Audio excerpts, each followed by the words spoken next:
Hey everybody, welcome back to another Blind Tuesdays. Hope you guys have been enjoying the content on the channel as of late. Excuse me if you notice that my nose is red. I just hit my face on my surfboard and thankfully I didn't hit my fin, but it just caused my nose to get all red. So excuse me if you notice a little mark on my nose.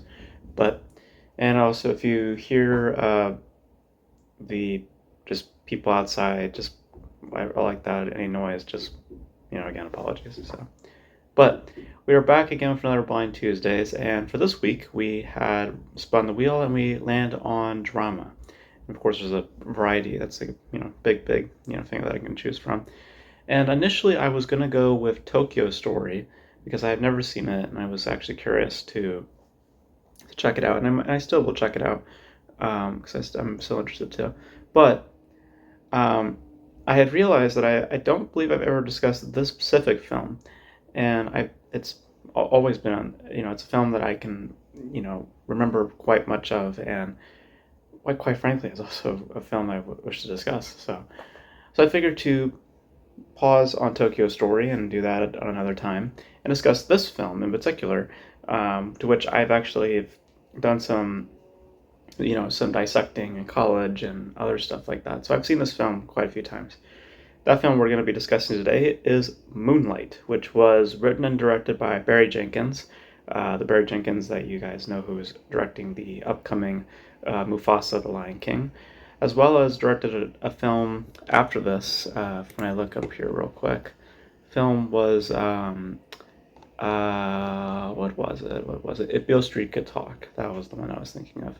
And he also did a TV series to which I have seen the pilot of, series called The Underground Railroad, which I remember being fairly good. I never revisited it, but I remember it being very good. This was released in 2016, and this stars Trevante Rhodes and Naomi Harris, Mahershala Ali, and a bunch of other players. Andre Holland, who I believe was, if I look up his credits real quick, I believe I've seen him in a film here or there. I saw him in Bones and All is something I've seen. High Flying Bird, that's probably the one I'm thinking of. But anywho, this is a coming of age tale revolving around a boy named man, I forgot his name. I'm so sorry. Juan, I believe it's Juan or Chiron. So I'm sorry, Chiron. Juan is Mahershala Ali's character. Chiron, who is, when we first meet him, he's a little boy, and he is being picked on and literally being chased, and is pretty much an outcast. And he finds himself in a rather depressing and rather just lonesome setting, in the presence of Mahershala Ali, played the character named Juan.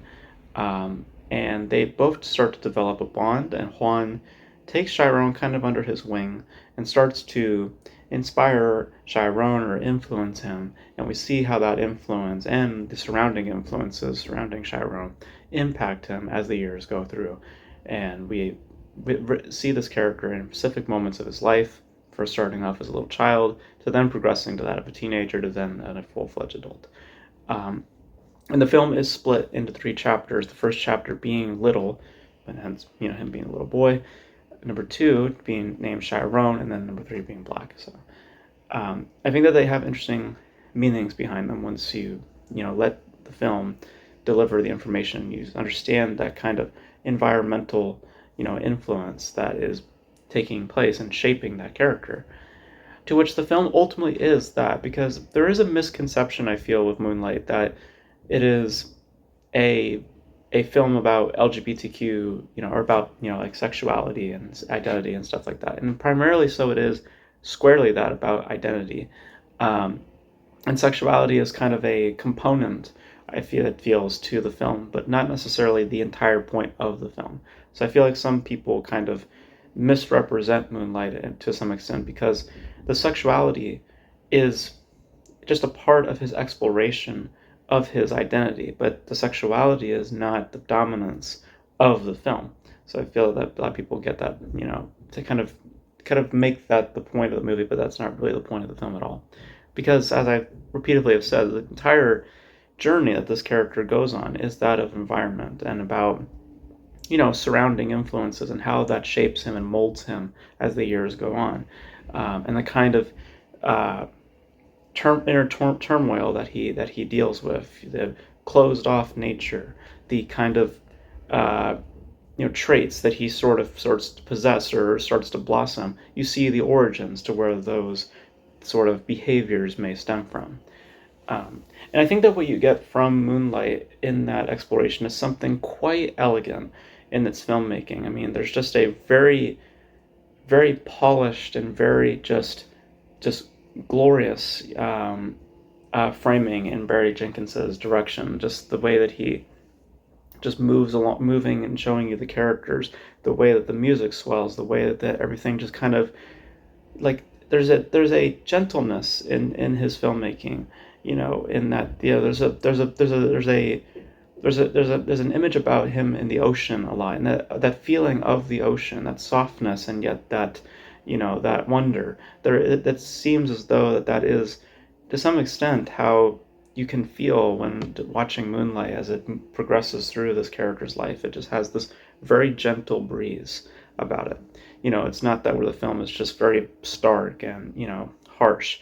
It's very just letting things just move and move in a certain way. Um, and I think that works just really, really well, and it just makes for something extremely involving, but in the aesthetic, in the framing, also something quite astonishing and just to be frank. Um, I think that to match that, also the performances I think are terrific. I think Mahershala Ali is great. I know that there were some issues about him winning his Oscar because it was like maybe 10 or 20 minutes of him on screen. But the fact is, I mean, I don't care for the Oscars, but the fact is that when you think of Moonlight, the very first thing that you think of is Mahershala Ali.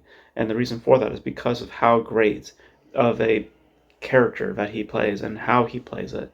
Um, it is so natural and so just in the moment. It's not where it's played up for dramatic effect, and it's not up to where it feels contrived or feels a certain way or hammed up. It feels so just in the moment, so real. And hence why you remember that the most compared to the other performances. And to second that, I would say now Naomi Harris was another very outstanding component. There's a scene of her that I can remember very, very much so when it's, I believe, in chapter 3 when Tyrone revisits his mother, who is very much was a troubled person in her past, dealing with drugs and abusive towards him, and you see, not I wouldn't say complete forgiveness, but there's a path towards that. If I remember correctly, again, it's been a long time since I've seen it, but I can remember that being the idea in that sequence, and you just see on Naomi Harris's face that just the years of just kind of pain and also to some extent regret. Um, so I think that what you get in Moonlight is something, like I said, fairly astonishing in how it is generally crafted. I mean, the filmmaking is just terrific. I mean, you get great aesthetic, great just style. Like again, like this gentle breeze that I feel in Moonlight. I just feel like I'm just moving with the film in a very steady and informative pace, not where it is kind of blocky, where we're just going through one portion, one portion, one portion. Everything feels organic. Everything feels like this is appropriate where we need to go. It doesn't feel like we had to, it's like, oh, well, we didn't have to go there or we didn't have to go there. Everything feels weaved in a way that feels purposeful, and it doesn't feel like there's a that there's something inherently wrong or something that feels out of place. Everything just feels very much complementary. Um, and a lot of that again stems from just Barry Jenkins and what he's bringing behind the camera and the performances in the front, which I think are very, very strong, especially Naomi Harris and Mahershala Ali. I think that the three boys that play Chiron, I think, are also very good, especially that of I believe it was Aston Sanders. I think, yeah, who plays the teenager version. I think he was very good. And Trevante Rhodes was also very good. Little boy. I mean, all of them were very good. Um, and I love how it doesn't feel like, because when you do that sort of thing with having three performers playing the same character, you run the risk of someone kind of becoming rather distant, from the character. But all of them seem very well integrated, and they all seem like they're on the same page in how this character should progress over time. So it doesn't feel like everyone's just kind of doing their own page. It feels like everyone's reading the same book. Um, Reading that very same book of what Chiron's supposed to be, um, and how that moves along through life, in the journey of the exploration of that character. But I think it is quite astonishing in terms of filmmaking. I think the performances are great, and I think that what you get in Moonlight is something just you know impactful, mainly in style. I mean, in substance also there is a lot to chew on, but I think that what Barry Jenkins delivers behind the camera, I think, is very, very noteworthy and very, very, very strong. It is a very expressive film in the filmmaking, in the overall delivery, in its dialogue and performances. That is very, I would say, very authentic.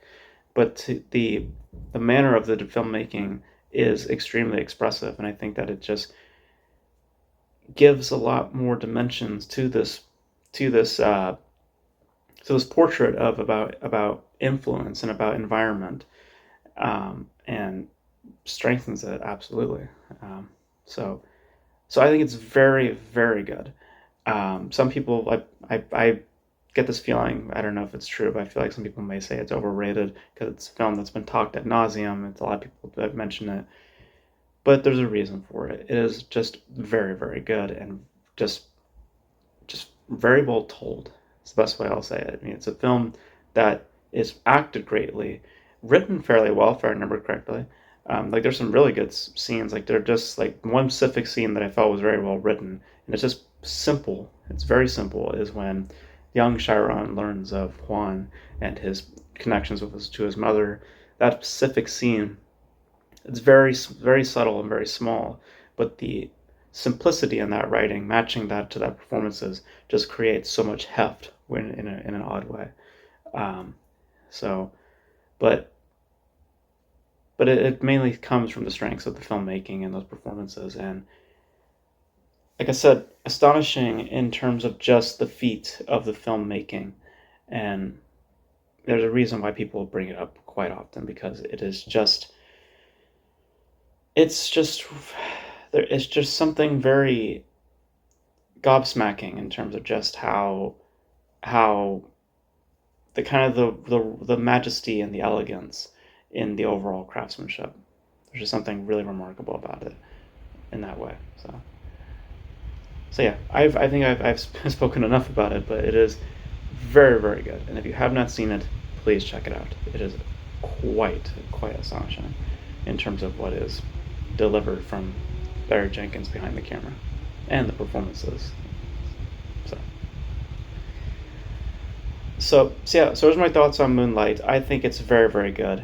I love it. I've dissected it in college. I mean, I've discussed it, and because I took a course on LGBTQ in the film world, and again, I understand that it's a portion of the film. I mean, it's an element that is that's kind of hovering in the background, but it is not the main central conceit of the film. The point of the film is an exploration of identity and the origins to that, and the influences, the environments. That's what's really about what Moonlight is about.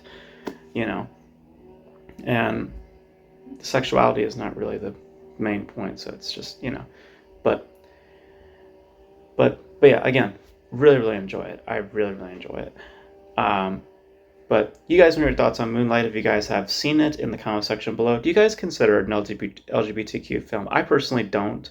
I mean, there are definitely themes of that present, no doubt about it, but I don't consider it to be inherently an LGBTQ film. I think that it's more or less a film about identity, and sexuality is just a part of that journey.